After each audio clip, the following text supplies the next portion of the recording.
इस वक्त हमारे दोस्त भी हैं, हमारे कुछ कानूनी माहिरीन भी इस वक्त बैठे हुए हैं। चीफ कमिश्नर के पास कोई ऐसी अथॉरिटी नहीं होती, अगर मैं गलत हूं तो मुझे चैलेंज कीजिए, कि वो वोटों की गिनती का भी पता करवा सके कि वोट कितने गिने गए जा चुके हैं। दूसरा, जीवन जब तक आपका रिजल्ट अनाउंस नहीं हो जाता, प्रिजाइडिंग अफसर है, उसके बाद आपके फॉर्म 45 का मसला भी मैं साइड पे रखूंगा, मैं भी बात कर रहा हूं लियाकत अली चड्ढा साहब के बयान के हवाले से। फिर दूसरा, उनके सबऑर्डिनेट्स कुछ उसके अंदर काम कर रहे होते हैं, डीआरओ होंगे या आरओ होंगे, लेकिन कंप्लीट मशीनरी जो होती है, मैकेनिज्म जो होता है, वो चीफ इलेक्शन कमीशन के अंडर चला जाता है और उसके तहत और हिफाजती प्रोटोकॉल्स के लिए उसमें आपकी पैरामिलिट्री फोर्सेस है, रेंजर्स है, आर्मी थी, पुलिस थी, वो हिफाजत के लिए मामूर किए जाते हैं। अब ये समझ नहीं आ रहा कि जो चड्ढा साहब ने बयान दिया कि जी 70,000 50,000 लीड वालों को हमने लीड खत्म करके कैंडिडेट्स को हरवाया, तो ये वो किस तनाजुर में बात कर रहे हैं? वो कह रहे हैं अभी भी लग रही है मोहरें, बिल्कुल, और जाली मोहरें लगाई जा रही हैं। हम अगर इस बात को फॉर इंस्टेंस एक्सेप्ट भी कर ले, आमिर भाई, मैं थोड़ा सा इसको लीगली और टेक्निकल पॉइंट्स के, क्योंकि तकरीबन 25 साल हमें इस दश्त में हो चुके हैं तमाम प्रोसेस को देखते हुए, उसमें उसका हिस्सा होते हुए,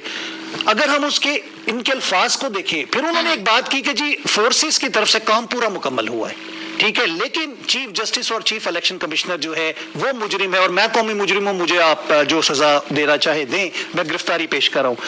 ये चाहे वो पॉलिटिकल बेनिफिट के लिए कर रहे हो, चाहे उसके पीछे कोई उनकी वीकनेसेस है जिसकी वजह से उनको ये बयान देना पड़ा, चाहे कुछ और प्रेशर जो दिमागी इस तरह है या नहीं है, उसमें हम नहीं जाते कि उनके कोई दिमाग के मसाइल हैं या कोई फितरी तौर पर उनको कोई मसला हो गया। हैरान हूं कि पीएमएलएन वाले जब ये बात करें तो उनकी ज़हनी कैफियत के हवाले से वो कैसे बात कर सकते हैं इतने अहम पोस्ट के ऊपर, इतने स्ट्रेटेजिक पॉइंट, यानी कि जो राजनीति का कमिश्नर होता है, दोस्तों में वो उनके उसको बात को मैं रद्द करता हूँ। पीएमएलएन के जो मौकिफ है मैं उस बात को रद्द करते हुए, क्योंकि अगर वो ज़हनी मरीज होते तो इतने स्ट्रेटेजिक पॉइंट की जो जहां पे जीएचक्यू मौजूद है, जहां पे आपकी तमाम सीक्रेट इंस्टॉलेशंस आपके इर्द गिर्द नवा में, उसका कमिश्नर आप ऐसे बंदे को बना दें, तो मैं कहता हूं भाई वाह वाह, क्या बात है जनाब, ऐसे लोगों को लगाने का आपको और लगाने वालों पे मैं कहता हूं आफरीन है। ये तमाम चीजें दोनों साइड पे शकूक व शुबात जो है लेकर आती हैं कि ये जो बयान है उसको लफ्ज ब लफ्ज अगर आप उसको जायजा लें तो उनका बयान भी कोई मुसद्दका नहीं लग रहा कि कोई शवाहिद या प्रूव्स है। जहां पे बात आती है फॉर्म 45 और 47 की, अगर बिलफर्ज दूसरा कैंडिडेट जो कि आज प्रेस कॉन्फ्रेंसेस हमने देखी नून लीग की जानिब से भी पेश किए जा रहे हैं, प्रेजेंट किए जा रहे हैं, अब ये डिसाइड करना फोरम्स का काम है कि कौन से जाली हैं, कौन से असली हैं, वोटों में क्या गड़बड़ की गई, किसने रिजल्ट, यानी पर्चों में नंबर कुछ थे और रिजल्ट में नंबर कुछ और बना दिए, फॉर्म 47 जो है या 49 जो है वो निकाल दिया गया। वो एक जायज हक है पाकिस्तान तहरीक इंसाफ और तमाम जमातों का जो कि इस वक्त प्रोटेस्ट कर रही है। आपने जीडीए का भी देखा,